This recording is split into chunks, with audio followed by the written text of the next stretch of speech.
So ito lang, dahil replacement na 4K yung carburetor, ito yung para sa power jet nya ay wala tayong mapagkuhanan ng vacuum. So paganahin ko lang, okay naman yung andar nyan. So andun, dito na ikabit, mali, no?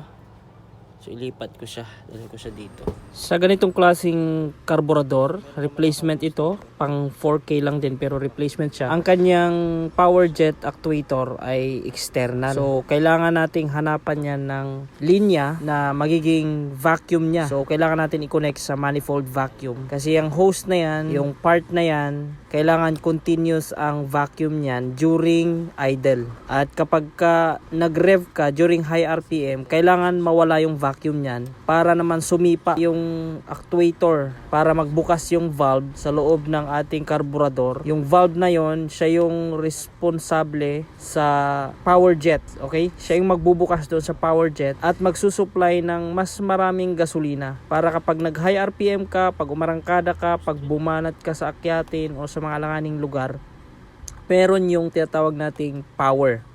Okay, dagdag na power, kaya nga tinawag siyang power jet. So kung ganyan ang carburetor niyo, hanapan niyo po yan ng linya papunta sa manifold. Manifold vacuum, bakit? Kasi sa manifold vacuum, continuous kasi yung kanyang higop ng hangin during idle, during low RPM. Pero kapag ka nag high RPM ka, which is yun yung nangyayari kapag ka tayo ay umarangkada at bumabanat sa mga alanganing daan, yun naman yung time na gagana siya at mag-supply siya ng mas maraming gasolina papunta sa ating carburetor or sa mixture natin para mas malakas yung makina, mas powerful yung makina.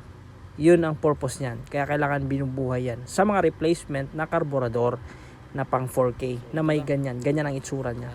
Sa tuktok merong parang hose na maliit. Yun, yan, naikabit ko na yung isa. Ito na lang. Goods na yan, kapatid. Yun o. Okay. Tapos higpit lang ng konti. Huwag na masyado. Okay. Yan na. Sige, banat na. Okay. Andarin nga natin kung aandar ng palyado. Kasi matino yan, nawala yun eh. Pa, manginig.